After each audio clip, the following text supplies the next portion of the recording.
Ia começar por vos mostrar aqui na página. Aqui na página da disciplina, eu acrescentei aqui a bibliografia, já vou falar disso. Primeiro dizer que esta semana, na prática é a próxima semana, esta aula é como se fosse de segunda-feira, vamos continuar com a mesma via prática, não vamos avançar nos conteúdos. Portanto, o objetivo é, na próxima aula prática, ou eventualmente depois, terminar a guia prática 2. E terminarem sempre antes da aula teórica, ou no limite. Não, é melhor pensar que para terminar antes da aula teórica desta segunda a uma semana. Certo? Portanto, durante a próxima semana, na aula ou fora da aula, devem terminar a guia prática 2.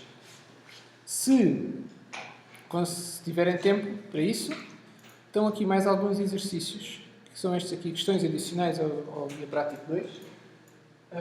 São basicamente mais algumas coisas que podem fazer se já tiverem feito no guia prático 2. Mas o mais importante é mesmo fazer no guia e eventualmente até voltarem a fazer até ficarem convencidos que conseguem fazer isto sozinhos. E não têm jamais, não ficam com dúvidas sobre como fazer. Também não convém ficarem com dúvidas sobre porque é que se faz assim mesmo, sabe? Não convém ficar com dúvidas desse género. Convém esclarecer as dúvidas uns com os outros, ou com os professores, ou pelo fórum. Não importa que consigam fazer o guia prático e percebam exatamente porque é que estão a fazer assim, não é? Ou seja, para não estarem assim cegos como está lá no guia, sem saberem exatamente porquê, que é assim. Aqui na página, a única novidade que há, então, além daquelas perguntas extra, do Guia Prático 2, está aqui o link de bibliografia que tinha ficado esquecido, inclusive na página... Esta página é igual à programação 1, porque a bibliografia é a mesma, mas tem aqui umas nuances importantes que chamaram a atenção. O livro, se por acaso tiverem um livro que era recomendado para a programação 1, que é este, serve para a programação 2, no sentido que também é um bom livro sobre ensino de Java, tem os conteúdos que nós vamos falar aqui em programação 2, mas em programação 2 nós não vamos utilizar a biblioteca ACM já, certo? Que era uma das principais razões porque este livro é recomendado para a programação 1. Portanto, para esta disciplina, qualquer bom livro, né, de Java tem os conteúdos que nós vamos dar nesta disciplina. Imediatamente o que é herança, polimorfismo, ficheiros e interfaces gráficas, o Swing em particular.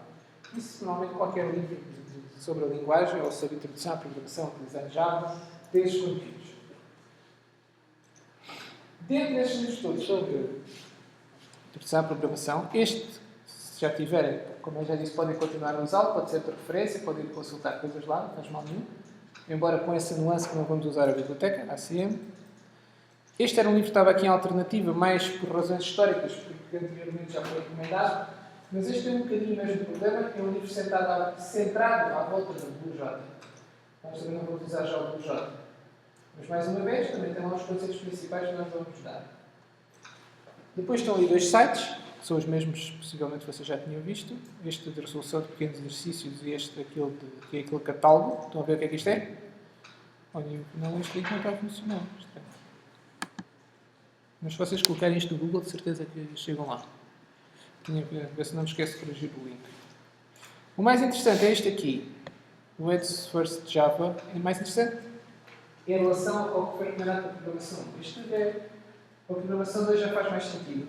Portanto, digamos que com o que vocês aprenderam em programação 1, tenham aprendido mais ou menos, é um bocadinho diferente. Já saberão o suficiente para estarem mais confortáveis a ler este livro. Não é que não seja um livro avançado, mas é um livro que não é propriamente para aprender. É um livro diferente. É um livro mais para quem quer aprender a programar, utilizando Java, mas não necessariamente num contexto académico. Portanto, esse é um programador profissional, já sabia programar em alguma linguagem, de preferência, e queria aprender a programar em Java. E aprender também, ao mesmo tempo, programação orientada pelos objetos.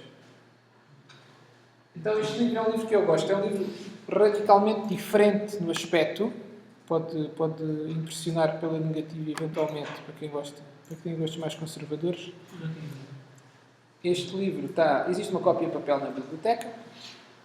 Se quiserem espreitar. Eu hoje acabei por... Ele normalmente tem um capítulo free, mas eu hoje acabei por não o encontrar aqui no site. Não sei se ele está mais ou menos escondido, então mostrei aos vossos colegas aqui pelo site da Amazon. At First Java. Dá para espreitarem aqui um bocadinho ao livro.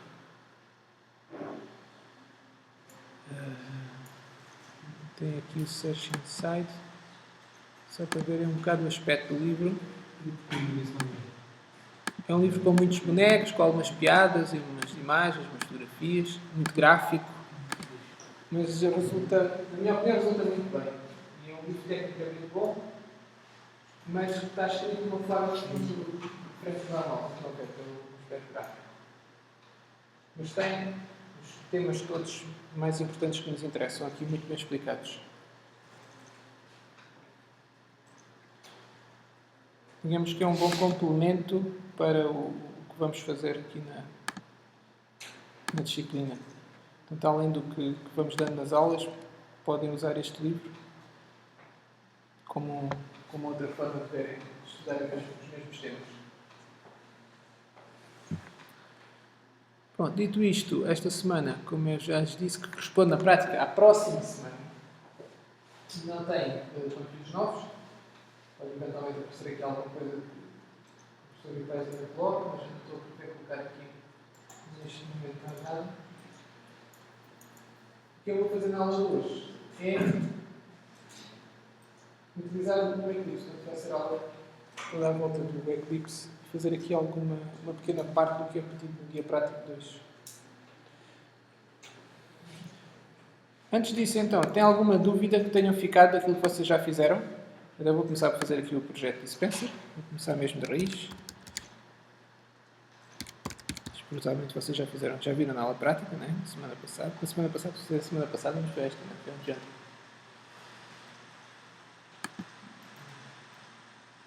Esta parte vocês já deverão saber fazer. Né? Vamos fazer aqui um source folder. O teste. Então, digamos que isto é o mínimo, né? É o que nós fazemos sempre. E agora, outra coisa que também podemos fazer sempre é ter pelo menos esta package. Vou pôr P2 ou não. E vamos definir a classe dispenser, porque já sabemos que vamos precisar de um objeto da classe dispenser. Então vamos definir um objeto que responde à máquina de vendas, então vamos definir uma classe para representar esse tipo de objeto, que será a classe dispenser. E chegado aqui, podemos então fazer um JUnit test case, que vai corresponder aqui a uma classe de teste. E como queremos que ela fique arrumada na diretoria teste, vou colocar aqui o teste. Já está avançado. Uma das coisas que vamos falar é aqui do Net Setup. Um jogo que um colega vosso perguntou sobre isto. Vocês, no Guia Prático, têm lá uma breve referência a isto. Não é? Depois de fazerem os testes, código de teste, depois diz que agora uso o Net Setup para evitar a repetição de código. Eu vou assinalar aqui, até já estava, para eles dar o esqueleto para este método, para termos que saber decorar o que é que lá escrever. E vou fazer fins. Vou ter aquela pergunta do costume para adicionar o JUnit. É aqui que estou tentado a fazer com o 4, mas o guia possivelmente está a usar o JUnit 3. Portanto,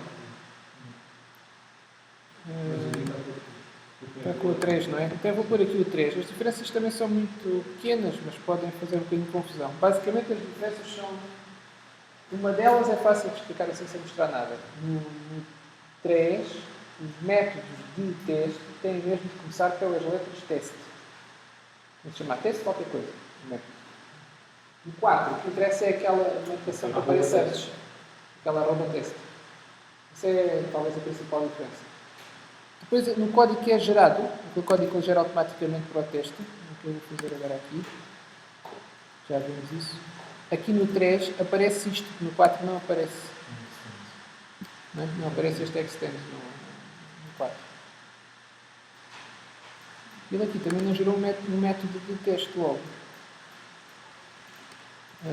Curiosamente. No 4, acho que no 4 ele gera logo aqui um esqueleto de teste. Mas isso é um detalhe. Depois geramos o método de teste.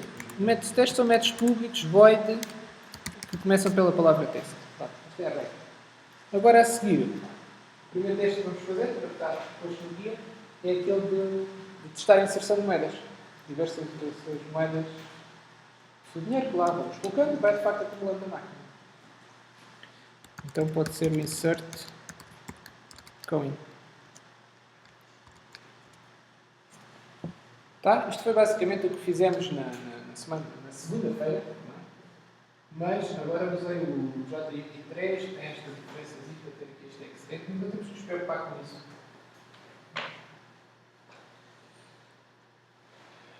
Um outro aspecto que vale a pena falarmos já é o que é que vocês acham que é a diferença. Dois termos que se usam muitas vezes em programação: biblioteca e framework. Ou library em inglês, não é? Framework. Já ouviram esses dois termos? Qual é que acham que é a diferença? Ou tem alguma ideia de qual poderá ser a diferença entre um e outro? Framework deve ser um conjunto de bibliotecas. Pode ser, mas não é, digamos que não é essa a principal. O conjunto de bibliotecas tem que ser simplesmente uma biblioteca maior. Tem mais a ver com a forma como são utilizados. Digamos que alguém diga, se dizer qualquer coisa. Não, agora já me perdi, mas o framework é a ferramenta, a estrutura que trabalha com as bibliotecas, que é como se fosse uma interface para aquelas bibliotecas. Até pode ser que esteja a pensar corretamente, mas não, diria que essa não é a melhor forma de responder à questão de qual é a diferença. Eu diria, isto é o que eu vou dizer, pode ser eventualmente discutível, não sei se há uma definição tão oficial destas coisas. Mas a lógica da coisa é que a biblioteca é claramente um conjunto de código. Um exemplo muito claro de uma biblioteca é uma biblioteca de funções matemáticas, como qualquer calculadora científica tem. Não é? Tem a função seno, cosseno, raiz quadrada, a potência, essas coisas. Então, um conjunto de funções, ou métodos, em termos de objetos, que estão ali disponíveis para a gente usar como entender. E já estão feitos, já não temos que andar a programar aquelas funções, já estão ali feitas e a gente usa como entender no nosso código. E digamos que a biblioteca não tem nada a ver com o nosso código. O framework é também um conjunto de código, tem lá um conjunto de funções para nós usarmos, mas esse conjunto de funções está pensado para utilizarmos de determinada forma. Em que o nosso código deve ter uma determinada estrutura e deve utilizar aquele código segundo determinadas regras. Não é tanto a estrutura do nosso código, embora isso possa vir por arrasto. É mais porque o nosso código deve utilizar aquele código do framework de determinada forma. Deve seguir determinadas regras. Só deve chamar aquela função se tiver chamado antes outra. Coisas desse género. Algum conjunto de dependências implícitas. O framework, o código do framework, só se vai conseguir tirar partido dele, só vai funcionar realmente bem se nós seguirmos determinadas regras de utilização daquelas funções. É como se houvesse ali algum conjunto de regras de como utilizar aquelas funções, em que sequência, por exemplo. O nosso código, não é só uma questão de sequência, mas o nosso código deve estar organizado de uma determinada forma. Aqui o JIT, nesse sentido, será um framework, e exatamente para não nos complicar tanto a vida, ele gera este esqueleto de código. Surgiu isto, no 4 também já é mais. Mas este esqueleto de código, agora aqui, já reflete que nós, para utilizarmos aquela framework JUnit, temos que utilizar segundo determinadas regras. Temos que ter aqui uma classe que é desta outra, que é do JUnit 3, e depois temos que definir aqui neste nosso código de setup. Vejam, este código não está já feito. Teve que ser feito para podermos tirar partido do código que já tem. Mas para nós não temos que saber isto de cor, felizmente eu já temos este esqueleto para nos ajudar a começar. Pronto, dito isto, o framework de alguma forma condiciona-nos como é que vamos usar o framework. Então, agora o insert coin. Vocês na aula prática já fizeram possivelmente isto e mais alguma coisa, não? Do guia prático. Ou não? Alguma coisa. Só os testes. Estes primeiros testes. Só este. Seria as moedas de 10, 20, 30, 40, 10, 15, 10, 25, 10, Pronto. 30. O único teste que fizeram foi o do insert coding, certo? Então, eu vou fazer também isso um bocadinho mais depressa, já que vocês já viram esta parte, também já tínhamos visto um pouco na segunda-feira. Dispenser. O que é dito é que quando criamos o objeto da máquina, passamos pelo menos o preço dos produtos. Portanto, nesta primeiro exercício que é proposto, é a forma mais simples possível, a máquina vende produtos todos iguais, portanto, tem todos o mesmo preço. Passamos-lhe aqui um preço. Vou pôr aqui 50. Por acaso acho que no guia diz 40, não é? Pronto. E agora, que já tínhamos definido o nosso objeto, criado o nosso objeto, melhor dizendo, podíamos testar a inserção de moedas. Não é que eu disse? Espera lá. Íamos pedir à nossa máquina, toma lá uma moeda. Podíamos dizer isto. Isto em termos de programação, orientada pelos objetos, estamos a pedir ao objeto dispenser para executar o método insert coding, ou, se quisermos ser um bocadinho mais puristas, podemos dizer que vamos enviar a mensagem insert coding ao objeto. Na programação orientada para objetos, muitas vezes fala-se em termos de mensagens entre os objetos. Então é como se o objeto onde nós estamos seria aqui um dispenser test, que é um objeto que está a ser criado às escondidas, por assim dizer, está a enviar uma mensagem ao dispenser. Mas eu normalmente não costumo usar tanto essa terminologia, costumo dizer, vamos a pedir ao dispenser para fazer, ou para executar o serviço insert coding. Uma das coisas que o dispenser sabe fazer é, também podemos chamar de receive coding dessa lógica, mas a lógica é sempre esta. Quando inserimos uma moeda na máquina. Então, vamos assumir que este método insert coding, já que pode devolver qualquer coisa, vai devolver a quantidade de dinheiro que vai ficando na máquina, que é algo que também já tínhamos visto na segunda-feira, não é? Agora, como é que podíamos fazer o nosso teste? O primeiro teste é, dado que o método nos dá um valor, nós podemos utilizá-lo para verificar se as coisas estão a funcionar bem. Isto assim, igual. E nós sabemos que depois de inserir uma moeda de 20 deve ficar lá o valor total de 20. Então é um teste bastante simples. E podemos fazer o teste um bocadinho mais completo, inserindo mais uma moeda. E agora deveria dar 30. Assim, já estamos a testar mais alguma coisa, já estamos a verificar se acumula o valor. Normalmente até depois iríamos mostrar em algum visor da máquina a quantidade. Vamos lá ficar. Pronto, chegado a este ponto já temos um código de teste completo. De certeza aquela primeira parte da lógica do desenvolvimento conduzido por testes. Primeiro teste, e agora a segunda parte é fazer o código para depois verificar se o teste funciona. Podemos executar o teste, na verdade, ver se o teste passa. Então podemos aproveitar aqui as mensagens de erro. Eu vou fazer o Command Shift S ou Ctrl Shift S no Windows para gravar tudo. Agora podemos ver que está aqui um erro e posso utilizar aqui estas facilidades do Eclipse para eu criar logo o construtor. Vou criar aqui um construtor, não queria com um nome muito bom, né? O nome ele não consegue adivinhar, mas aquilo é o preço. Um nome ainda melhor, se quisermos pôr aqui um nome ainda melhor, podemos pôr Product Price. E agora, o que é que queremos fazer? Guardar. Product Price igual a Price. Um truque que vale a pena aprenderem é que quando nós fazemos this ponto, ele aparece logo aquilo que podemos escrever. Ou seja, que ele já conhece. Mas mesmo quando não temos nada, ou temos só uma letra, por exemplo, ele também pode completar. Mas porquê é que isto apareceu? Isto não estava aqui. Se eu fizer P, não aparece nada. Mas se eu fizer Ctrl espaço, aparece. Portanto, Ctrl espaço faz com que em qualquer altura apareçam as várias hipóteses que ele acha que nós podemos escrever. E vejam, a primeira é logo no variável. Está aqui. Variável local, que é parâmetro também, Product Price. Agora, o erro é bastante óbvio, não é? Este método, este atributo, o campo, não está definido. Podemos usar aqui isto para preencher. Mais uma vez ele mostra aqui o que é que vai fazer, a bolt. E pronto. E já temos o nosso construtor feito. Podemos ver aqui que ordem de aviso é este. O que isto significa? É só traduzir em inglês.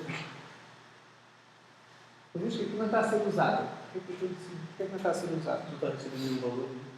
E tem que ir. Sem guardar, não está a fazer Sim, nós estamos a guardar este valor desta variável. Mas depois não estamos a fazer nada com esta. É isso que ele está a queixar. Isto não está a ser usado como field. É este. Isto não é field. Isto é um parâmetro que é uma variável local. Uma variável local. A única diferença entre a variável local, o valor da variável local vem de fora. Não é? O parâmetro vem de fora. Então não é isto que ele se queixa. Este é que é o valor, mas depois não estamos a usar. Mas isso, ainda não acabamos de fazer o código, não temos que nos preocupar com isso. Voltando aqui ao teste. Já não temos erro. Agora o erro é que ele não sabe o que é o insert coin. Então, vamos inserir, fazer o insert coin. Este também já tínhamos visto. Vamos melhorar aqui o nome do atributo parâmetro. E agora, o que é que queremos fazer? Temos que aquela primeira abordagem que já tínhamos visto na segunda-feira, estou a fazer a semana passada, na segunda, é que devolver só moeda não chega. Por que é que não chega?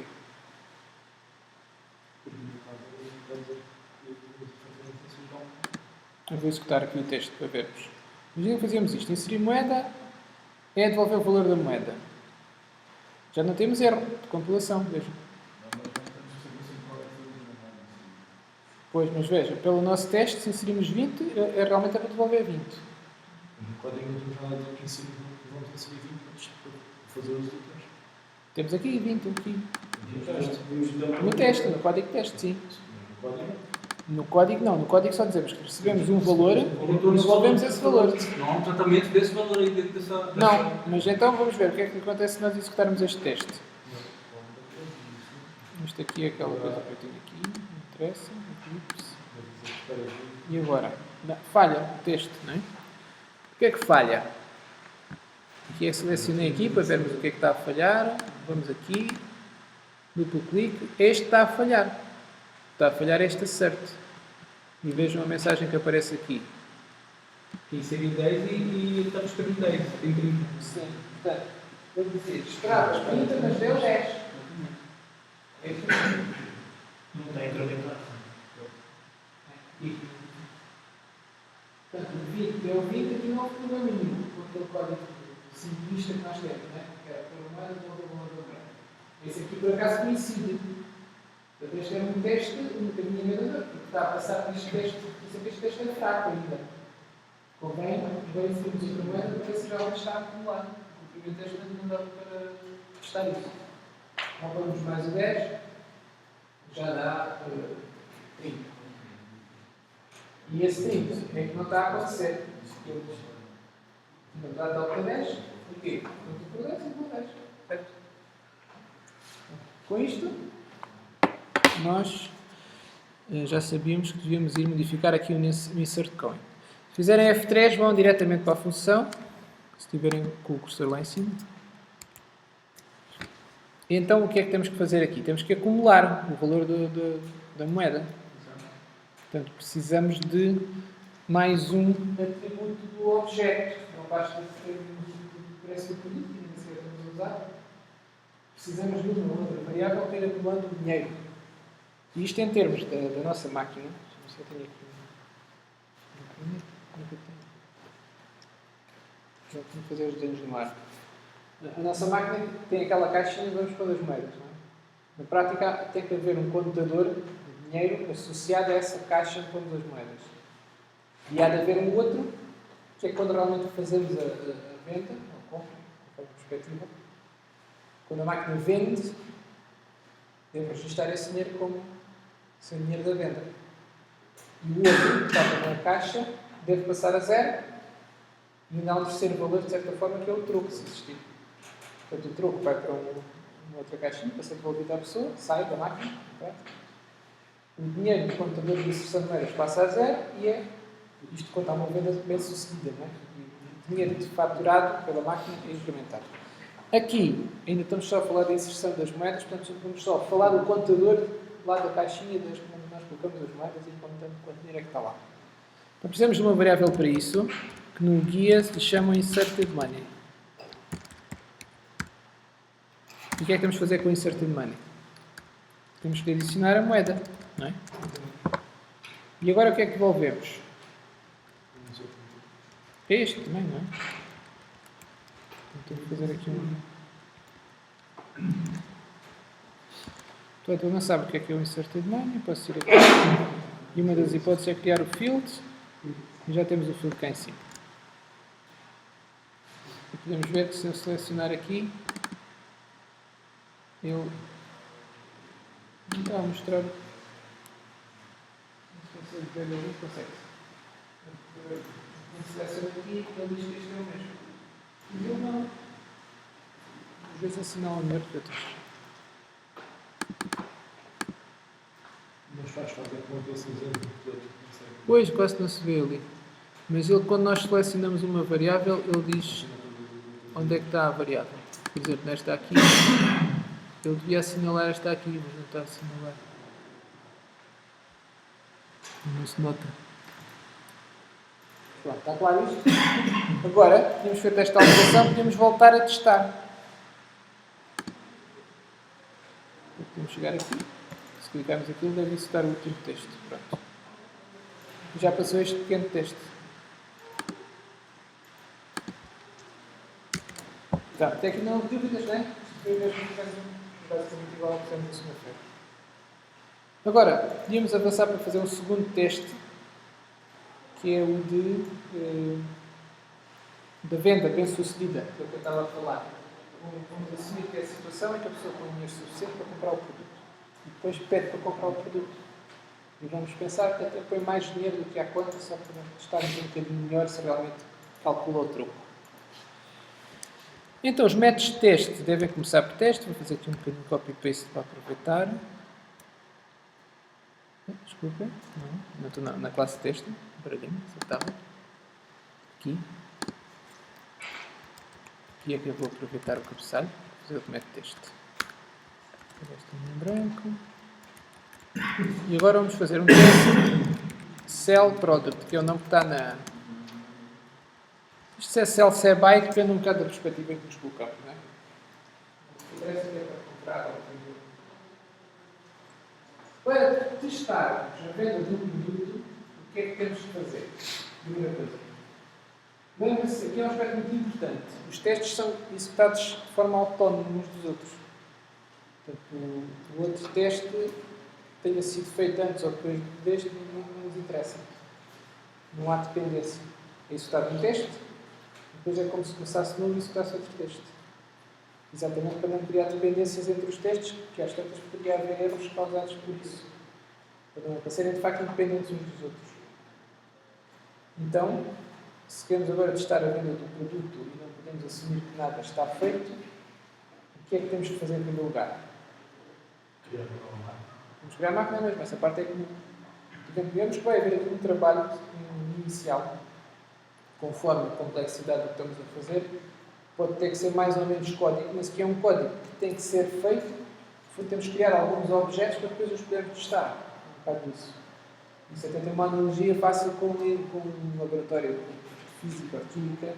Quando fazemos uma experiência, temos que preparar o laboratório, temos que preparar os equipamentos, afinal, estar quase disso, buscar o estudo de ensaio, fazer o que é que fosse, para prepararmos as coisas e depois é que podemos fazer a experiência.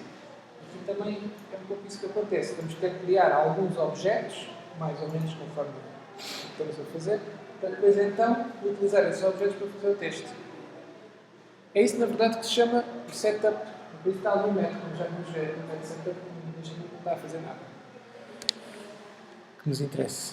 Então, essa parte é idêntica, de criar a classe. Vamos chegar aqui e colocar aqui, criar a classe, não, desculpe, criar o objeto da classe. Está a pior, o tempo está a piorar.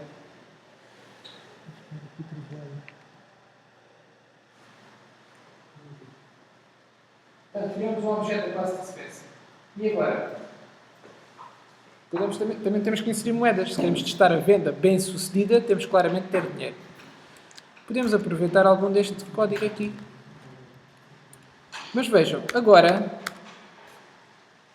nós não vamos querer, não precisamos, não fazia mal, assim dizer, mas não precisamos de nada testar outra vez a emissão de câmbio, portanto deixa de ser tipo, já é um pouco supérfluo, porque nós já estamos a testar isto aqui. Portanto, podemos, para simplificar este código, podemos tirar esta parte. Não devia ser grave, já está a ser testado no outro método. E com isso conseguimos, no fundo, vamos assumir que o insert count funciona porque está a ser testado no outro lado. Se tiver algum problema, o outro método devia apanhar. Então podemos fazer assim. Mantemos só mesmo o insert count sem testar. A linguagem Java tem esta característica, não é só a linguagem Java tem, mas outras têm. Apesar do método insert count devolver um valor, nós, por exemplo, aqui podemos pegar um valor da nova variável 10, também podemos utilizar o mesmo método sem, como se fosse um subprograma, um procedimento, como vocês sabem mais calmo. Estamos a ignorar o valor que ele devolve. Isto é a partir de um bocadinho esquisito, mas a linguagem digamos que é tolerante. Porque se pensarem que isto é uma função, isto é um valor. Então é verdade, ele vai lá e faz qualquer coisa. Tem que inserir a moeda e registra lá o valor, faz aquela soma que fizemos, pega o valor da moeda e soma o insert da moeda. Mas além disso, devolve um valor. Então, na verdade, isto transforma-se num valor. O que acontece é que isto transforma-se num valor, por exemplo, 20, né? Neste caso é 20, e coloca-se o 20 no resto. Vejam, se aqui pensássemos da mesma maneira, é que isto transforma-se num valor e fica 20 pontos e vírgula. Que aparentemente não faz sentido, não é? Mas não, a linguagem deixa-nos fazer isso, não nos obriga a fazer alguma coisa com o valor. É como se, como não estamos a fazer nada com o valor, não trata dessa parte e funciona como investimento. Portanto, depois de inserirmos o dinheiro, para fazer a venda, o que é que temos que fazer? Temos que pedir ao objeto. Criar o objeto para poder criar o método lá na dispensa. Criamos um cell produtos lá, para ser criado um cell produtos lá na dispensa. Sim, mas em vez de pensarmos já em criar lá, temos que pensar o que é que queremos cá fazer. O que é que temos que fazer? Já criou o objeto ali, o dispensa. Dispensa, ponto, damos o nome do método, damos o nome do método, um valor que vai ser passado e já está. E ele vai criar lá. Primeiro temos que confirmar se o dinheiro que está inserido corresponde ao valor do método. Isso é suficiente. Mas isso não tem que ser a pessoa, não é? Isto aqui vale a pena. Isto aqui são muitas dúvidas que se colocam. Porque há muitas formas de fazer isto. Mas uma forma de tentarmos não complicar, por isto na programação nós complicarmos, mesmo sem querer, não é? Complicar por coisa. Mas já tem a ser para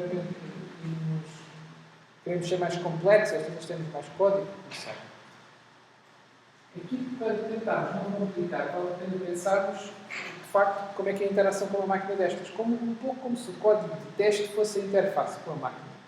Porque, na verdade, se houvesse um código de interface, o código de interface podia ser aí umas janelas com botões e umas coisas dessas que a gente costuma usar, enquanto utilizadores. Vamos fazer uma interface desse género. E o que tínhamos que fazer é parecido ao que fazemos numa máquina real. Pomos lá moedas. Para pôr moeda numa máquina real, numa interface dessas, se calhar era carregar no botão 20. Pronto, carregamos no botão 20, entrava mais 20 para a máquina. O código que tinha que ser executado era, além de, como é que fazemos isso, passar do botão para o código, mas depois carregamos no botão, ele tem que executar o código. O código que ia ser executado, para que o botão 20 respondesse a pôr 20 na máquina, era isto também. O botão, tinha que ser o próprio botão, depois vamos ver isso mais tarde, como é que se faz esse tipo de coisa. O próprio botão tinha que executar este pedido à máquina. Toma lá 20. Então, fazendo esse exercício de nos colocarmos no papel do utilizador da máquina, vai lá e coloca moedas, insert count e já resolve. Agora, a seguir, o que é que a pessoa que está em interação com a máquina iria fazer? Se quisesse comprar realmente o produto. Põe lá umas moedas e depois faz o quê? Não é preciso escolher propriamente, temos uma simplificação, são todos iguais. Quando a soma das moedas introduzidas é superior ao preço, ou é igual à 40, eu vendo um produto. Pronto, podia ser automático, de facto. Não é?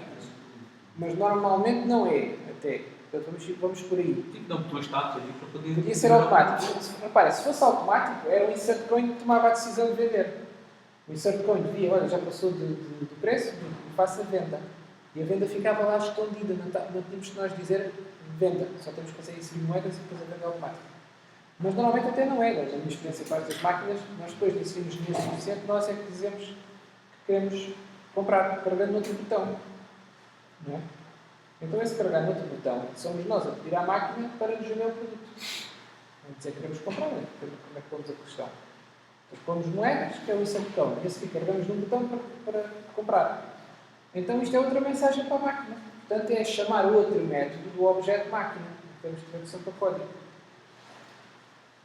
Como é que então dizíamos? Dizíamos também à máquina dispenser, o objeto dispenser, para vender o produto.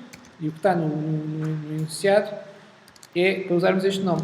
Product, sell product. E não precisamos dizer mais nada. Se precisar, aliás, de dizer não, de informar, de mais nada. Porque como estamos a assumir que os produtos são todos iguais, não há que ser questão de dizer qual é o produto. Se fosse uma máquina com muitos produtos diferentes, se calhar passávamos as coordenadas, como aquelas, né? A26, ou não sei o quê, ou 54, são aquelas que têm aquela grelha com coisas diferentes, a gente tem que dizer o que é. Mas aqui basta dizer que queremos comprar o produto. Portanto, vamos pedir à máquina para nos vender o produto. Podemos traduzir isto. Isso corresponde, em termos de interface, corresponderia a carregar no botão. Pronto, então tínhamos aqui o nosso sell product. Está claro até aqui? Professor, exato, o professor Rui começou a fazer isto. Ele deu o valor do produto, né, que era 40, e este valor era o valor final, e este valor, tínhamos que passar esse valor para Cell.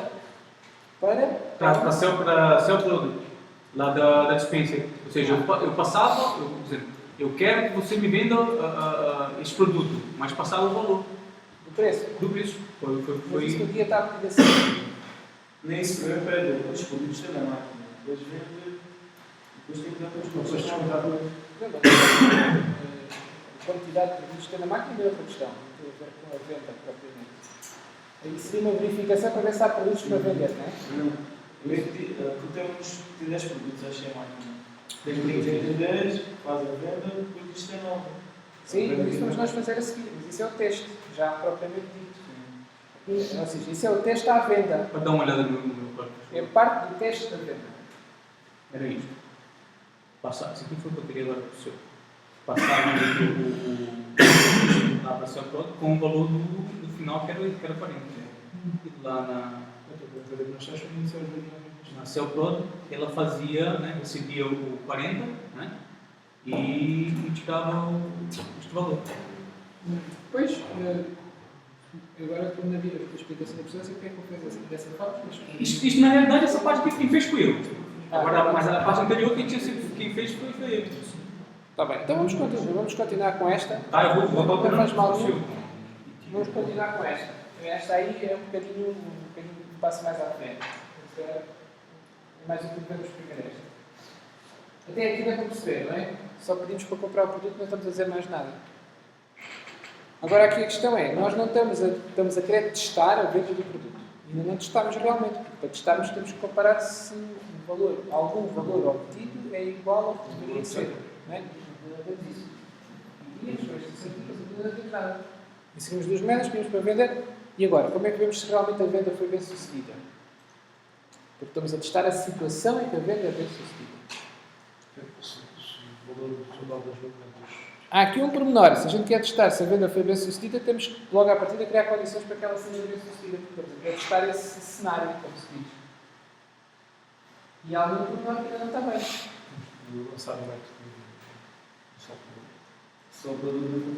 Não, o Cell Product ainda não foi feito, sim, isso é verdade, isso falta fazer. Mas ainda antes disso, ainda está ali um erro no código de texto. Esse não é um erro no código de texto, esse é um código que não está fechado. Sim, mas esse não é um erro no código de texto propriamente, é porque ainda não está feito o Cell Product. Mas na lógica ali, na lógica que está aqui feito, ainda está aqui um erro. Nós queremos vender, sim, o dinheiro não chega. Portanto, isto nunca seria bem sucedido à venda. E nós queremos testar uma situação em que a venda deve ser bem sucedida e ver se realmente é. Temos que pôr mais dinheiro. Temos que pôr mais dinheiro, exatamente. Claro que uma das formas de pôr mais dinheiro é chegar aqui e pôr, por exemplo, 30. Depois já vamos ver se 30 a gente pode não querer moedas de 30, né? Já vamos ver essa questão.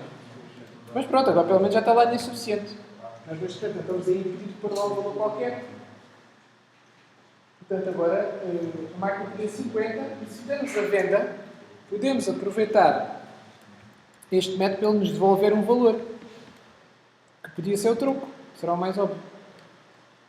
Então, se ela nos devolver o troco, vamos fazer isto. Change. E agora, quanto é que deve... Já podemos fazer um teste. Qual é o nosso teste?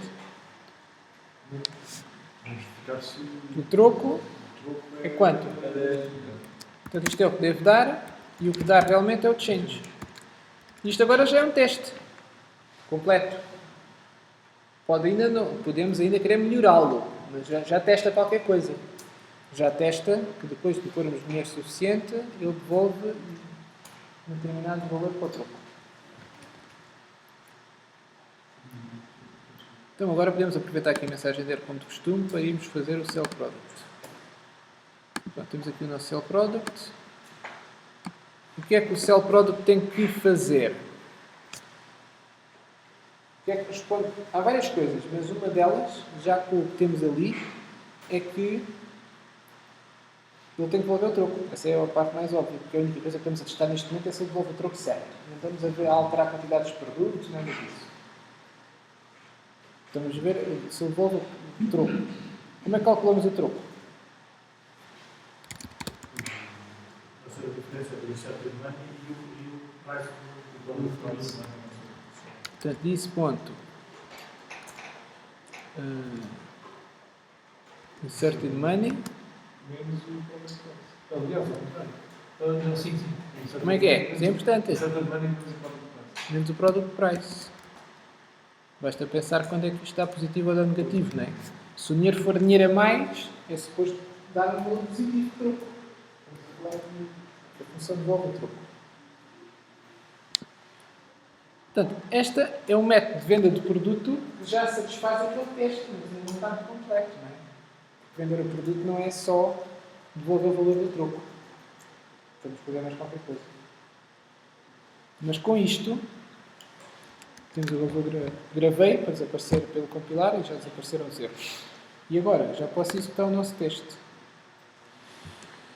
Espera lá, isto apenas tinha aqui isto selecionado. Pronto. O teste já passa. Isto também que o teste está fraquito, não é? Porque só está a verificar o troco. O que é que devíamos verificar mais para o teste ficar melhor? O teste só está a obrigar o nosso código a calcular trocos. Não está a obrigar a mais nada. Porque não está a testar mais nada. O que é que o teste deveria testar mais? É? Descontar produtos, sim. Portanto, a quantidade de produtos devia diminuir. Isso é uma das questões. Como é que podíamos fazer isso? Primeiro vimos a quantidade de produtos antes da venda e a quantidade de produtos depois da venda. Já deve ver isso também na aula prática, provavelmente. Não é? Então podíamos ter aqui int n products before, eu vou chamar assim, igual, e agora como é que obtém? Isso pensa que como é que fizeram? Temos que inventar coisas que ainda não existem. Fazer um get n products. Será isto? Há uma convenção, digamos que há um formato, deixa-me lá pôr aqui mais para este lado, para vocês verem. Este formato assim, get nome de variável, é que se chama o método getter para um método que a única coisa que faz é devolver o valor de uma variável. Está lá, porque agora estas variáveis são todas privadas, para não darmos a mexer em variáveis. Então, podemos definir por vezes métodos que nos permitem saber o valor dessas variáveis. São get e nome variável. Então, por uma variável, estamos a assumir que será n products. Por isso, o método chama-se get n products. Ficamos com produtos antes da venda. E agora, temos os produtos depois da venda. Como é que fazíamos? Basicamente a mesma coisa. Uma instrução idêntica aqui. End products, que é after. Get end products. E agora qual será o nosso teste realmente? Já tínhamos o do troco e agora podemos testar outra coisa. Como é que ficaram? Então já viram?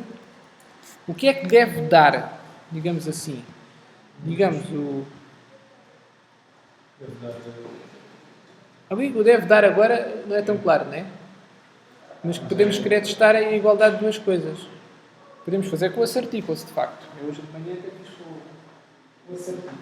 O end products before menos 1 seria igual Digamos que o que ao deve products dar, after. podemos pensar de duas maneiras. O que deve dar é o after. Então tínhamos o after primeiro, que é a quantidade de coisas que ficaram na máquina, e a seguir pomos o que realmente deu. Mas o que realmente deu não é o after, para fazer um pouco de confusão. Mas como isto na verdade está a testar a igualdade de duas coisas, vamos pôr o products after, tem que ser na prática igual ou before menos 1. Não é? Uma forma de ver a coisa. Mas se não gostarem desta versão, primeiro vou fazer esta, para não estar a deixar coisas no ar. Portanto, aqui punha o after e aqui punha o before. O before menos 1. Era uma forma de ver a questão. Outra forma é que nós temos um assert mais parecido ao assert, àquele outro assert que nós falámos, que se põe no código, já vamos falar dele. Temos o assert true. E se calhar aqui até poderia ser mais natural fazer assim. Estes dois estão a fazer a mesma coisa, né? Portanto não vamos precisar dos dois. Temos fracos que estão a fazer a mesma coisa. Então também é expressar-se de uma maneira muito diferente. Como isto é a lógica do primeiro parâmetro aqui é expected não falta de ter o que chama. E realmente obtido. Isto é o que esperamos obter, isto é o que obtemos. Não é bem esta a semântica da coisa, não é? Portanto, este aqui parece é capaz de ser mais natural. Cada vez que eu fazer certas coisas, eu não tenho falado disso. Este parece mais natural, porque o que nós tentamos realmente a testar é se a quantidade de produtos depois da venda é igual à quantidade de produtos antes menos 1. Não é uma questão propriamente de valor esperado e valor obtido. Porque aqui disse que foi a meta, não é? O valor esperado era 20, o valor obtido é só pediu que isso é este aqui podia ser mais interessante usar uma certa. Isto é uma questão quase de estilo. Posso fazer uma questão? Sim. Ali no end products before, eu vou buscar o valor da variável end products. Exato. Mas depois no after também vou buscar. Sim. Exato. Mas os valores devem dar diferentes. Porquê? Porque esta função que está acertada pelo meio, o sell product, tem que estar a mexer no end product. Portanto, está a fazer aquilo, se quiser, às vezes chama-se isso um side effect, embora que seja bem, porque o side effect é quando ela faz mais qualquer coisa além do que é a partir da tarefa principal. Mas ela está a fazer? Ainda não. Ainda não. Ainda não está. Porque eu estava a ver que eu estava sempre a buscar o mesmo. Sim, agora irá dar erro. Para já está a dar uma configuração porque este método existe. Mas mesmo depois disto existir, vamos ver que isto ainda não funciona. Ainda não passa deste teste. Mas é mesmo essa a ideia. É o teste depois não passa e obriga-me a sair e corrigir o código. Vou voltar. É mais isso. Porque o nosso teste estava muito fraco, no sentido que só estava a testar o troco, mas não estava a ter nada. Isso nós agora estamos a querer. Agora estamos a verificar se realmente ele incrementa a quantidade de produtos. E não está ainda a fazer isso. Mas então, aqui o get end products, podemos ir já fazê-lo. Isto é simples. É um que deve fazer return, diz, n, nem existe esta variável, vamos inventá-la. E agora, vou dizer que vou defini-la, criar aqui esta opção, que interessa. Já temos aqui o end products. Agora temos aqui a questão, com que valor é que o end products fica? Tem que ficar com um valor que não seja 0, não é? Senão isto não faz todo sentido. Uma hipótese é adicionarmos o end products aqui na dispensa, no construtor. Isto agora não me lembro se estou a fazer exatamente de acordo com o que está dito no enunciado, mas esta é uma hipótese. Não nos faz mal verem uma pequena variante. E agora, end products igual a end products. Né? Normal. Estamos a guardar estas duas. Se quiser, esteticamente, pode ficar assim. Melhor. Agora, depois, quando faz a formatação automática, ele estraga este alinhamento entre os iguais. Mas pronto, temos o end products. Agora, isto fez surgir um erro aqui no dispenser. Porquê? Porque o nosso construtor lá só tinha um parâmetro. Só tinha este. E agora acrescentei aqui outro. Portanto, agora não há nenhum construtor ali só com um parâmetro. Certo? Mas agora podemos fazer um truque. Podemos então definir um construtor. Nós podemos ter vários construtores. E podemos definir um com um parâmetro. Só. Podemos fazer isto. Eu estou a usar aqui as chavetas assim, mas não tenho aqui, não configurei isto e ter configurado, não é? Estou a usar elas na vista, mas eu não fui buscar o chefe de configuração da formatação. Portanto, temos que ter um construtor com os parâmetros e com... Isto agora já não tem. Quando eu gravar, já não deverá dar erro ali.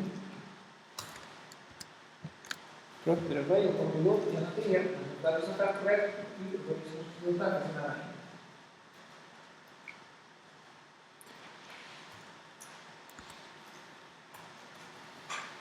Ainda antes disso, reparem que há ali uma outra variável que nós também ainda não fizemos nada, que foi o inserted money. Para sermos rigorosos, isto não fez mal nenhum, porque nós não fizemos nada com o inserted money e quando não fizemos nada aqui, ele inicializa a zero, automaticamente. Mas uma boa prática é não fiarmos nisso. Então nós devemos ser explícitos. Devemos dizer realmente o inserted money está igual a zero. Isto é um igual para senão parecemos sinais muito. Porque isso simplesmente fica com o valor zero. Isto não serve nada. E eu coloco a parte daquelas variáveis a zero. Mas é melhor sermos explícitos para não confundirmos esquecimento. Só para enviar mais Para não parecer ficarmos na dúvida se nos esquecemos de ficar no valor ou se realmente queríamos zero. Assim fica claro que queríamos zero. Queremos que fique o valor zero.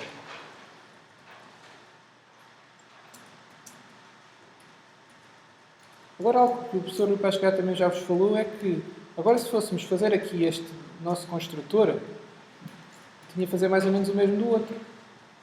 Tinha que pôr o valor da próxima peça, desta linha igual, e depois tinha que pôr o valor destas outras duas variáveis, e valores, deixa eu ver se mais. Como é que podemos evitar esta repetição de código? Para já vamos fazer mesmo com a repetição. Portanto, ele também tem que dar valores a estas três variáveis, porque é outra forma de criarmos não vamos usar os dois, não é? Ou usamos este ou usamos este. Agora vamos usar este só para um. Mas então o valor é que vamos pôr da quantidade de produtos. Temos que inventar. Já que não está a vir de fora, temos que considerar, bem, se a pessoa não disser qual é a quantidade de produtos que quer para a máquina, vamos ter um valor, em inglês se diz por default, né? Em português eu gosto de dizer por omissão, defeito, não gosto de coisas defeituosas. Então, se não dissermos nada, devemos ter um valor por omissão, à quantidade de produtos. E em vez de vamos fazer de conta que o valor era 20, por exemplo. Mas em vez de estarmos a pôr o 20, porque existe outra regra da programação que não é boa ideia fazer, vamos definir uma constante, que é algo que vocês já viram como é que se fazia em P1, não é? É um static. Porquê é que é static? Que é para, mesmo que existissem várias máquinas de dispenser, não vale a pena cada uma delas ter a sua constante. Aqui também é o caso, nós só vamos ter, neste momento, só temos uma máquina de dispenser. Mas mesmo que tivéssemos várias, a ideia não é cada uma... Estamos, no fundo, a dizer que todas as máquinas de dispenser têm a mesma capacidade de produtos. Então vamos definir uma constante única. Não vale a pena cada objeto da máquina de dispenser ter a sua constante end product. O máximo de produtos, que é o que eu lhe vou chamar. Então punhamos aqui max products. E aqui punhamos isso, max products. E o certo de money continuava a ser 0. Certo? Veja lá. Está claro até aqui? O que é que isto faz?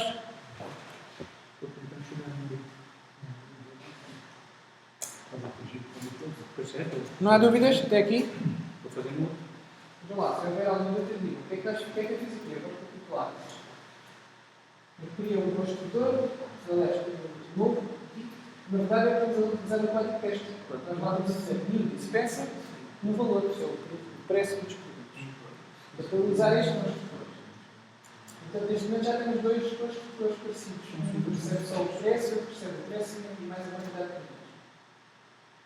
O que não recebe a quantidade de produtos está ele próprio a fixar a quantidade de produtos, com um valor interno. Já que não dizem, ele diz. Então, a máquina vai assumir também que está cheio de produtos. E isso é também continua a ser produtos mais. Então vejam, o que é que isto significa? Qual é o problema ali daquele neste momento? O que é que pode ser melhorado? Não é tanto que haja grande problema, mas o que é que pode ser melhorado aqui? A primeira coisa que pode ser melhorada é que eu não estou a fazer aqui por preguiça, mas vocês não devem fazer, mesmo que eu neste caso é que não estou por comentários, não é? Eu vou ir colocar em comentários. Mas além disso, há aqui outro problema, além disto não ter comentários, é que temos aqui código todo tipo, que é algo que vamos evitar. Cada vez que começarmos a olhar, precisamos a ver assim umas iguais umas às outras, devemos encontrar uma forma de evitar isso. E então vejam algo curioso, é que este construtor é mais geral que este. Este é um caso particular, não é? Porque nós poderíamos sempre, selecionar este é simplesmente aquele com um parâmetro sempre com o max products, como valor. Certo? Este é um caso particular daquilo. E se este é um caso particular, em vez de ele estar a fazer tudo, pode utilizar aquilo. Não precisa estar a fazer 3 linhas. Pode dizer que o que ele tem a fazer é chamar aquilo como é products a max products e o product price a product price. Então, poderíamos fazer algo assim. Vou fazer primeiro de uma forma que não é como se escreve, mas que poderia ser. Poderíamos eventualmente fazer algo deste género. Product Price e depois Max Products. Então o que é que está? E tínhamos só esta linha aqui. Tínhamos só esta linha. Este construtor fazendo chamar aquilo. E vejam, se este chamar aquilo com estes parâmetros, está a fazer exatamente o que eu estava a fazer antes. Product Price é Product Price e a quantidade de produtos para provar pronto, certo? Sim? Toda a gente acredita nisso? Pronto, a forma de escrever é que não é esta, em Java. A forma de escrever é um bocadinho mais estranha. Mas creio que o professor Lucas também já vos mostrou, que é colocar aqui o diz. Portanto, o colocar ali o diz, vejam que o diz ali não tem um ponto a seguir. Portanto, o diz aqui está-se a comportar como sendo o nome do construtor. Sim, é o próprio, mas é o construtor do próprio objeto. Em vez de estar aqui no nome da classe, parece que é mais natural, essa, coloca-se disso. Mas está a chamar aqui o construtor. Portanto, isto é um detalhe da linguagem, de certa forma, mas que nos permite aqui, neste caso, evitar o código. Este construtor é um caso particular daquilo como se vê aqui. É simplesmente chamar aquele, o segundo produto, o segundo parâmetro fixo. O valor max products. Vejam que aqui o max products, como é uma constante estática, nós também, o nome completo dela, e podíamos utilizá-lo aqui, e até nos ficava bem usar, era colocar assim. Este é que seria o nome completo. Usamos o nome completo É boa prática para usar. Nas finais também, nas constantes. Sim, é melhor utilizar, é mais explícito, naquela lógica de sermos explícitos. Quando sermos mais explícitos, depois sermos mais colaboradores, escrevemos mais com o pessoal que fica no curso de escrever no código, mas a linguagem Java é muito palavrosa, de facto. Ele aqui está a queixar-se de qualquer coisa. O que é que falta aqui? Vamos lá.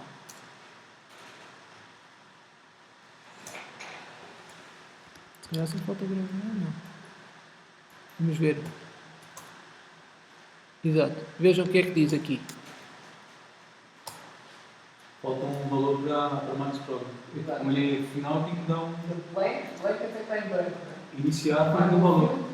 Pode não ter sido inicializado. Exatamente, e não foi. E devemos inicializar. Portanto, vamos pôr o tal 20 que é que tinha inventado há pouco.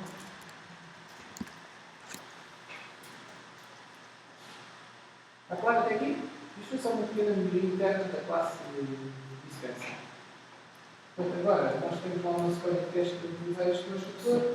Não dizemos qual é a quantidade de produtos, mas na verdade aqui a classe de dispensa está a resolver isso. Mas já temos a quantidade de produtos e diz que é 20. Ao mesmo tempo, se em qualquer altura quisermos criar um objeto com 50 produtos, também podemos. Temos é que editar o 50 e chamar este construtor. Dá 40 e 50. 40 de preço, 50 de quantidade de produtos. Tá? Voltando aqui ao nosso código de teste. Este código, como já tínhamos visto há pouco, funcionava. Vamos ver se ainda funciona depois destas alterações que fizemos. Não está a funcionar. Portanto, vamos ver o que é que se passa. Parece que foi este que não funcionou. Este é certo. Ele não está a decrementar os produtos. Ainda não tínhamos, na verdade, executado o teste com este teste, não é? A quantidade de produtos. Então, ele não está a decrementar a quantidade de produtos porque este acerto não está a passar. Então, o problema está, certamente, aqui no nosso cell product. O nosso cell product provavelmente não está a fazer nada se conta a quantidade de produtos. O que é que ele tem que fazer aqui?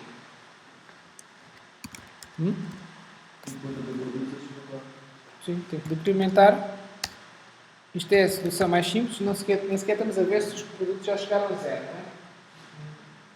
Assim, vamos simplesmente decrementar a quantidade de produtos. E agora? Já deve dar para passar o nosso teste. Vamos ver aqui ao... Agora sim, executar o teste. Pronto, já passa o nosso teste. Embora, mais uma vez, o teste ainda pode testar mais qualquer coisa. Neste momento o teste está a testar o quê? O troco e a quantidade de produtos. O que é que ainda poderíamos testar mais? Para a venda ter realmente sido bem sucedida. Há um aspecto que preocupa o utilizador. Quando a gente carrega para a venda ser bem sucedida, além de termos o produto, que é algo que a gente de certa forma. E perceber o produto é um bocado esta história de decrementar o produto. Estamos a assumir que se decrementou o produto na máquina, é um produto que é para o utilizador, não é? Não é mais sentido de qualificar. Mas há outra que era que podia vir o produto e, por exemplo, o dinheiro que lá estava na máquina, do ponto de vista da máquina, estava na caixinha de pronto dinheiro, deveria passar para dentro da máquina. Porque a gente costuma ouvir que os mais aqui lá para dentro da máquina. Isso significa o quê, em termos da máquina? A quantidade de dinheiro inserido tem que passar, tem que incrementar o dinheiro total, é verdade? E além disso, o dinheiro inserido tem que passar a zero. Porque já vimos que o troco veio, não é? Mas o inserted money também tem que passar a zero. Mas passa a zero porque na verdade é incrementado ao outro, não é? É adicionado ao dinheiro faturado. Portanto, nós aqui podíamos ainda testar isso. Para testar isso, o assert equals teria que ser o dinheiro, o inserted money, podíamos querer testar isso aqui. O inserted money tinha que ficar a zero. E como é que testávamos agora isso? Teríamos de ter outro get, não temos grande alternativa. Tínhamos de ter alguma forma da máquina nos dizer get inserted money. Teria que dar zero. E o outro? Já agora fazemos logo o outro. O outro era qual? Era o total money, não é? É store, não é total, é store. Stored money tinha que ficar a quanto? Tem que ficar a 40, não é? Na verdade, agora já começamos a ter duas vezes o 40 e podíamos começar a pensar em ter uma constante para o preço, mas pronto, eu vou deixar aqui o 40. Este 40, porque é que é 40? Porque é 40 que está aqui. Foi o preço que nós fixámos para o produto. Depois, por isso, não vale contexto. Faça um certo identificar com o certo domínio e os para cheiros. Menos o change, porquê? Menos o troco. Então, mas o troco nunca vai para a máquina. Portanto, Então, o store of money, o insert of money, sim, menos o change. é um inserted O money. valor inserido, menos o Sim, troco. sim, é verdade, é Assim verdade. se percebe. Também se pode pensar assim, sim. Sim, também pode pensar assim. Mas também podemos dizer logo que é o preço do produto e pronto. Que é o que eu fiz aqui. É que simplesmente disse logo que era o 40. Então, isso é como produto. E depois, mais à frente, nós estamos a pensar para mais produto. Pois, Começámos com zero. sim, começamos com zero. Estamos a assumir que estamos a começar com zero, sim. Porque temos lá, estamos a assumir isso, exatamente. Se não fizesse isso, depois o teste também iria falhar. Também a vantagem do teste é essa, depois por qualquer razão, às tantas, se não fizéssemos o código de acordo com o teste falhava e nós éramos obrigados. A grande vantagem do teste é que obrigava-nos a detectar isso. Isso vinha ao de cima, não é? Não ficava escondido. Essa é a grande vantagem dos testes. Depois mostrava-nos que havia alguma coisa que não estava bem. Portanto, aqui o get inserted money, vamos criar um método. São métodos muito óbvios. São tão óbvios que já está aqui o inserted money, mas ainda não está o outro, não é? Então eu vou aproveitar para vos mostrar outra coisa. Vamos pôr aqui o stored money. Eu vou começar por aqui agora, aqui por cima. E vou pôr aqui também stored money igual a 0. E nós, no fundo, estamos a querer fazer o quê? O getter inserted money e o stored money. Eu vou apagar aqui o método. E aqui, os gets é algo que o Eclipse nos pode fazer automaticamente. Primeiro vou gravar tudo. É sempre boa ideia. Isto está, de certeza, bem. E aqui no source, com o botão direito, depois source, vocês têm aqui uma hipótese que é gerar getters e setters. Os setters nós não vamos querer gerar, como eu já vos falei. Mas vocês podem chegar aqui e escolherem, como nós já temos lá alguns, vou escolher quais são. São os do money. Não é? Então chegamos aqui e escolho aqui. Inserted money e stored money. Mas só quero os getters. Portanto, se eu aqui fizer, só para espreitar aqui, o stored money e o insert money. Portanto, isto aqui, o select getters, é exatamente para dizer que são estes que quero. O max products eu não quero. Quero que fique mesmo privado de todo, né? Não vale a pena estar visível para fora. Então, tirei. Então, eu agora posso clicar no botão aqui em baixo, ver OK. Vocês não estão a ver porque estão ampliados. Portanto, só assim, agora faço OK.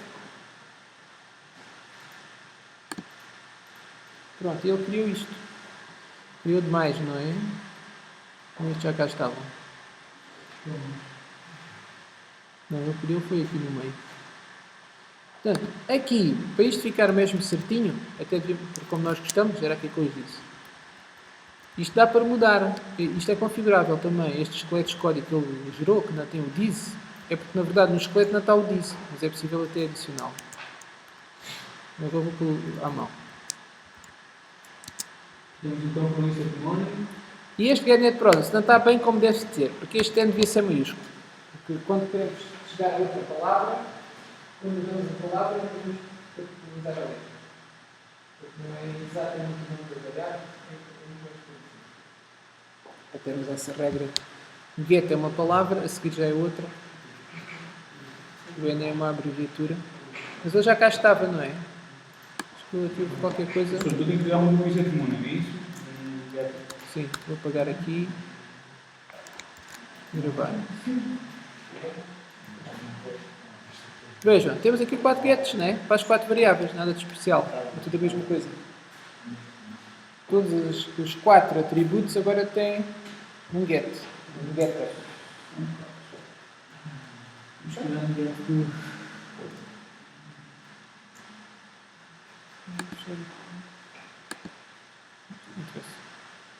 Tá? Professor, o botão direito lá em cima e.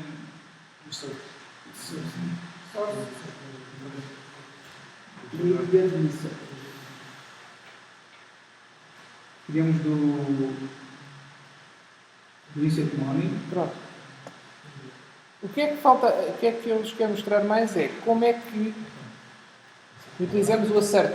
Já viram na aula prática? Os outros assertos, não estes do código de texto.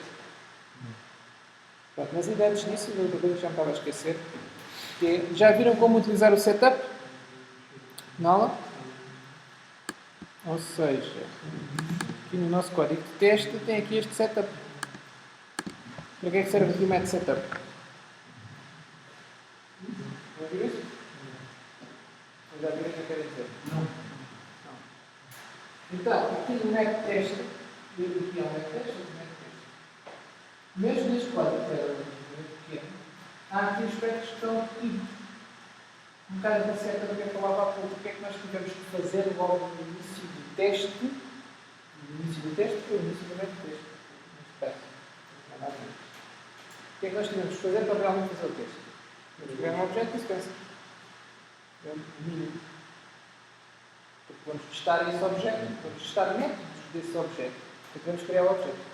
Isso é verdade, porque eu neste caso, portanto, nestes dois métodos de teste já há código inicial, perto do mínimo. Que corresponde, de facto, àquela ideia do setup de preparar, de criar os objetos necessários, fazer o necessário, para ficarmos em condições de fazer o teste. E essa criação das condições iniciais necessárias para fazer o teste pode ser igual para vários testes. Que é o que está aqui a acontecer. Neste caso, a particular são uma linha, mas podia ser mais. Podíamos precisar de mais objetos para criar vários, mas neste caso ainda são as condições. Mas mesmo assim já podemos fatorizar isso. Ou seja, este fatorizar vem da matemática para evidência. Vamos o que é comum e separado. Que é para ser utilizado pelos dois métodos de teste. E porquê é que isto é possível? Há pouco disse que os métodos de teste eram executados separadamente. O método de teste e depois o outro método de teste isoladamente. Mas, na verdade, o framework do JUnit prevê a execução de um outro método antes de cada método de teste. E esse outro método é sempre o mesmo. Que é o setup. Está ali. Então faz sempre setup teste, setup teste, setup teste, setup teste. Então, o que é comum a todos os testes, nós podemos pegar nisso e colocar no setup. Mas aí Para não estar repetido. Aí é adaptação. Não é bem uma questão de hierarquia, é uma questão de sequência mesmo. E como Sim, se fosse, nós no caso temos uma linha no meio, no início de cada teste, cria um objeto. E se tivesse a mesma linha repetida, mas num teste tivesse a meio do teste e no outro teste tivesse cá em baixo. Não, aí já não é. O setup é só um Não, é mais simples que isso. Aqui temos que assumir o que ele faz é simplesmente executa o método de setup, executa um método de teste e depois executa outra vez o método e acaba o teste. O setup teste. Depois, para executar o outro método de teste, ele executa primeiro outra vez o setup e depois o método de teste. Como se recomeçasse de novo. Até tudo bem, mas, por exemplo, no método de teste nós vamos colocar o objeto para criar o objeto. Ele vai gerar o setup, cria o objeto e depois faz o teste. Sim. Ele volta a criar o objeto e gera outro teste. Eu posso colocar, querer criar um outro objeto igual no mesmo teste. Isso pode criar mesmo. Mas já não vai ao setup. Mas já não é setup, não. Se for pelo O setup não. é só no início do teste. É só antes, sim. É setup teste. Quando eu digo setup teste, é mesmo o método setup, o método de teste. Depois é outra vez o método setup tudo, o método de teste tudo. Portanto, aqui o que é comum é esta linha. Então, numa primeira abordagem, eu posso logo pegar nela e colocá-la aqui. E então, não preciso dela aqui nem aqui. Agora é claro que nos aparecem aqui uns erros. Temos que olhar bem para eles. Ele agora aqui não sabe o que é este dispenser, que é natural. Ele agora diz que não consegue resolver o dispenser. Isto é o linguagem do compilador. Para o compilador é um problema. Cada vez que encontra o nome, tem que perceber que nome é que é aquilo. Tem que resolver. Tem que resolver. Ele não consegue perceber que nome é este dispenser. Porque não há nenhum dispenser agora. Então, ao fazer isto, eu simplesmente crio uma variável local aqui. Não é muito interessante. Uma variável local aqui não está a servir para nada.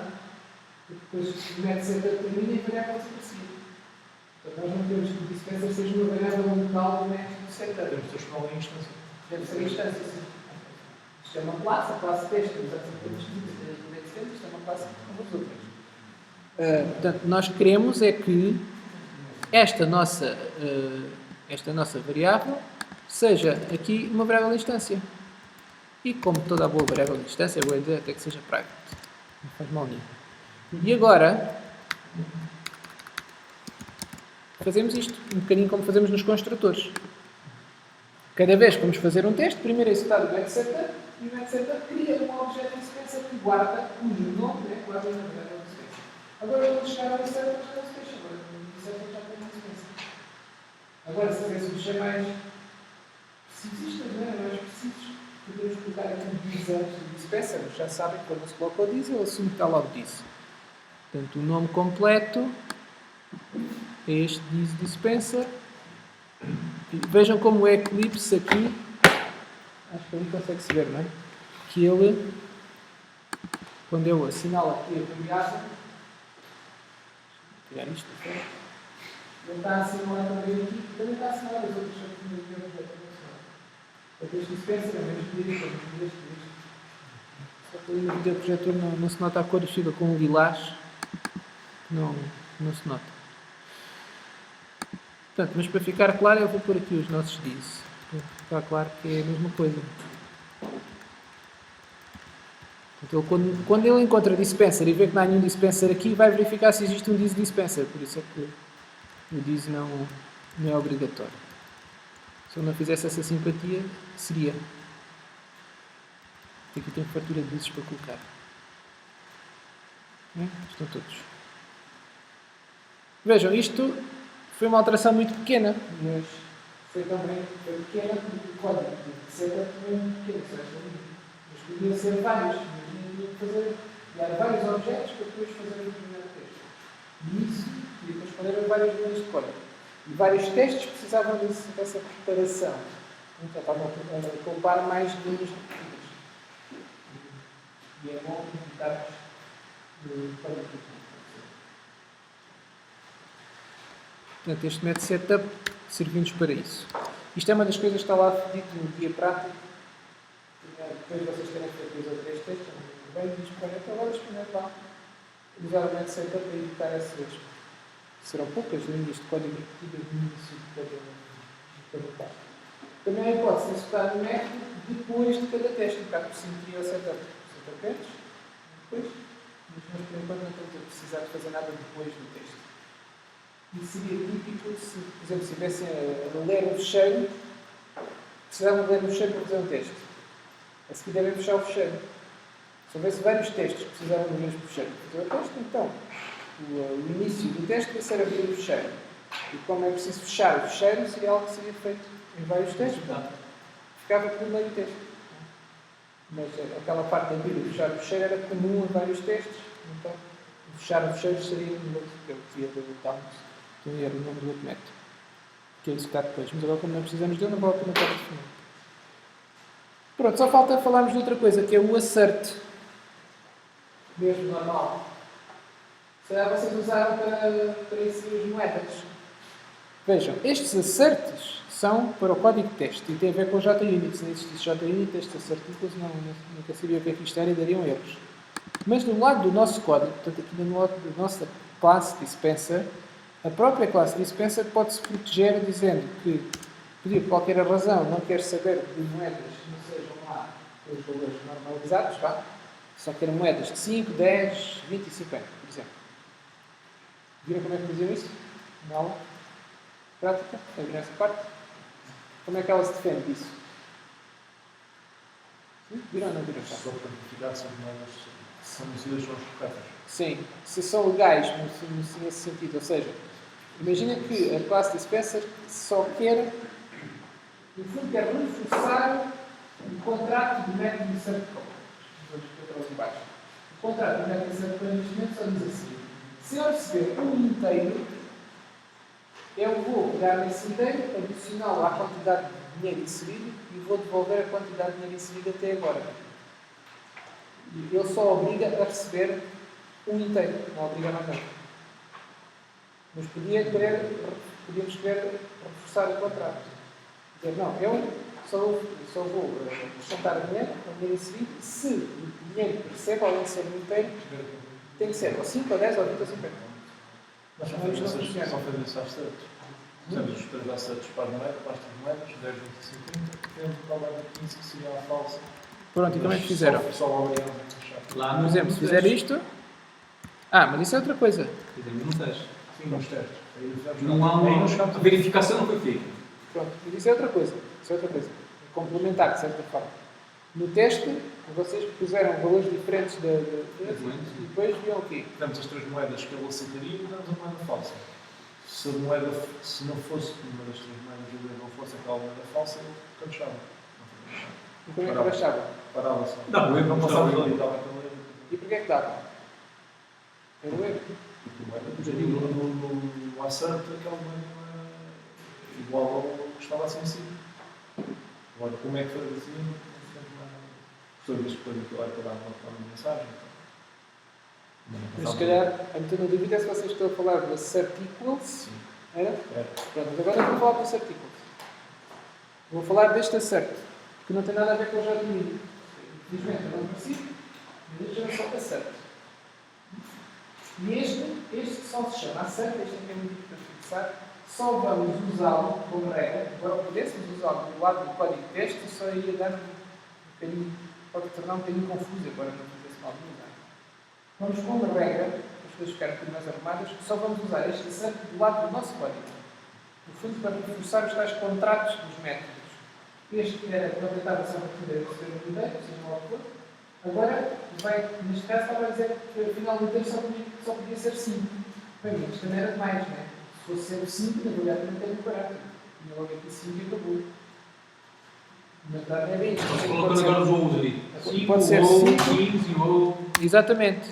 Podíamos pôr 5 ou Coin igual a 10 ou Coin igual a 20 ou Coin igual a 50. Se quiserem podem dar aqui um espaço. De certa forma a lógica disto é muito diferente aqui do resto. Isto é normalmente fácil de ter a fazer. Enquanto que no assert está ainda a verificar se há condições para fazer. Portanto, é para a pré-condição, que falámos na segunda-feira. É uma pré-condição para fazer o que é suposto fazer. Ele só vai fazer se a condição for feita. Se a moeda for 5, 10, 20 ou 50. Isto não é um teste, se repararem. O teste é aquilo que nós fazemos ali no outro lado. Chamamos o código e vemos se o código está a dar valores certos para o que nós queremos fazer. Isso é um teste. Isto é definir um contrato, se quiserem, para o método. É reforçar as regras. Uma verificação. É o código, pois, é o próprio método verificar se há condições para fazer o que querem fazer. Entendeu? Diga. Uma questão? Qual é a diferença de nós utilizarmos o nosso cérebro quando nós utilizarmos o IF nesta situação? No IF? O assert, digamos que é assim. Nós podemos utilizar no IF. Mas ao utilizarmos o assert, estamos em termos de documentação, a dizer claramente que aquele assert está ali com este objetivo. O IF, digamos que é uma coisa geral. E se fizéssemos o IF, parecia que era código normal. Então, o assert foi mesmo criado neste tipo de Foi situação. mesmo para isto, sim. Quer para o início do método, quer eventualmente para outros sítios. Mas é sempre para pôr ali uma verificação, no sentido que, se o assert for falso, há um erro no programa. Isto é muito importante perceber. Enquanto que no IF, quer dizer que haja erro nenhum. É uma condição que, se calhar, temos mesmo que tratar dela. Mas se o assert for falso, se o código não fosse um daqueles valores, no meu caso, havia um erro de lógica. Há um erro que temos que corrigir. E vamos já ver isso. Agora, como o único código que está a usar o nosso código é o código de teste, o nosso código, ao reforçar as regras, pode estar a quebrar o código de teste. O código de teste agora pode não estar a respeitar isto. Não está, mas nós sabemos que é lá um 40. Portanto, agora, ao reforçarmos o contrato, é como se alterássemos o contrato, de facto, na vida real. Agora, a pessoa que antes estava a respeitar o contrato, se não se altera, mas pode não estar a respeitar. Mas ainda há aqui uma questão técnica que eu já vou mostrar, que é aquela história de ativar o assert. Lembram-se que eu vos falei? Mas então vamos primeiro tentar executar. Eu vou executar e agora vejam o que é que acontece. Ele aqui falhou. Porquê é que falhou? Vamos ver primeiro porque é que falhou. Pode ser outra razão qualquer. Ele diz que estava à espera de 0 e deu 50 aqui neste sítio. Vamos lá ver o que é isto. Foi aqui. A quantidade de dinheiro estava à espera de 0 e deu 50. Nós ainda não resolvemos isto. O inserted money, não é? A quantidade de dinheiro inserido. E tem a ver com este facto. Mas vejam, isto também já significa que ele aparentemente não está a queixar deste acerto. Já vamos resolver essa parte. Portanto, o nosso inserted money tem a ver com aqui a parte da venda. O inserted money tem que ficar igual a 0. Agora temos aqui um problema técnico. Se a gente põe o inserted money a 0, então, eu quero ir embora. Então posso tirar.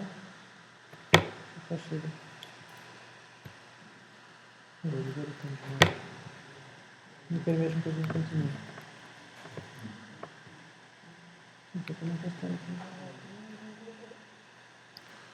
Pronto. Tínhamos que pôr o inserted money a 0. Mas se eu ponho aqui o inserted money a 0, mas assim não vai ser o produto, não é? Qual é o truque? Temos que usar uma variávelezita temporária. Vamos usar um TMP que não temos assim nenhuma razão especial para lhe dar um nome mais informativo. Tínhamos guardá-lo.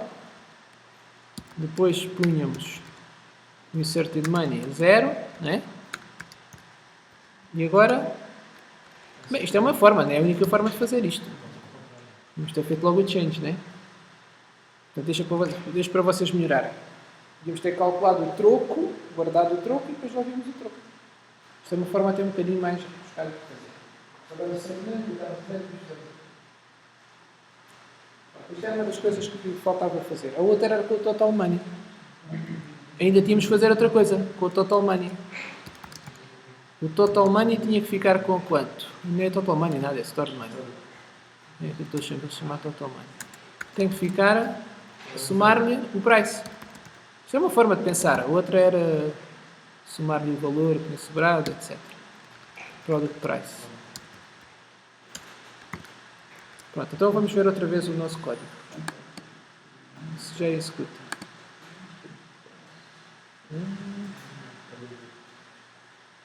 Já passa ao teste. Mas se passa ao teste, alguma coisa ainda não está bem. Porque está a deixar passar estas moedas, não é? Com estes valores.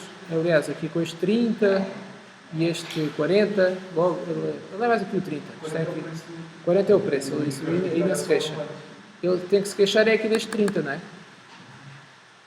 Porquê é que não se está a queixar? Lembram-se? Porque é preciso ir aqui às configurações. Fui aqui, nos caminhos possíveis a este. Run Configurations. Desculpa lá, foi no Project? Aqui. Tá. Pode ser aqui no Run, mas também pode ser aqui com o esquema normal do Run As e está aqui em baixo o Run Configurations. E agora está aqui o que nós temos estado a usar, que é este, ele está logo para aqui. E vejam, tem aqui argumentos. E temos argumentos do programa, foi aquilo que falámos na primeira semana. E tem aqui os argumentos para o próprio executor do Java. Aqui temos que pôr um "-a", que é para ativar e fazer enable dos asserts. Enable daqueles asserts, aqueles do assert só. Não são os do código de texto, tá? Isso não tem nada a ver com isto. Eles funcionam. Isso não tem nada a ver. É só aqueles asserts que é só a palavra assert. Portanto, se agora até posso já executar, porque ela já vai considerar ali o "-a". E vamos ver o que é que acontece. Agora já falhou. O que é que falhou? Vamos ver. Isto, repare, isto é para ser muito baixo para cima. O primeiro foi aqui, este sítio. E já vimos que é ali. Ele está naquela linha. E depois veio aqui. E o que falhou foi este. E deu este erro. Java Lang Assertion Error. Portanto, agora já falhou aqui. Portanto, ao falhar aqui, agora o importante perceber é que ao falhar aqui neste sítio, o erro não está aqui. Podia estar, podemos ter enganado, não é? Mas não, nós sabemos que é mesmo isto diferente. Quando está a falhar este assert, é porque o erro de programação está em quem chamou o servidor. Está no código cliente deste, quem chamou este. Que neste nosso caso é o código texto. Está lá a pôr aquele 30 que eu queria. Portanto, deveríamos corrigir isso. Porque se fosse o tal código de interface, também estaria errado. Tinha servido para detectar um erro no código de interface. Aqui serviu para detectar um erro no código de texto. Que é o que nós temos que estar a usar no nosso código. Certo?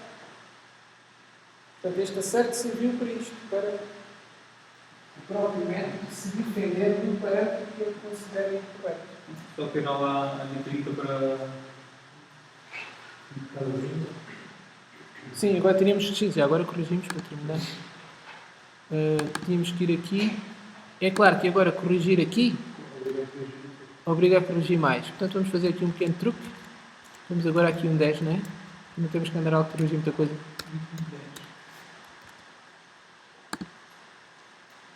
E agora podemos executar outra vez o teste e já passou. Antes só não estava a passar porque estava a falhar no acerto. Tá? Com isto, vou terminar a gravação.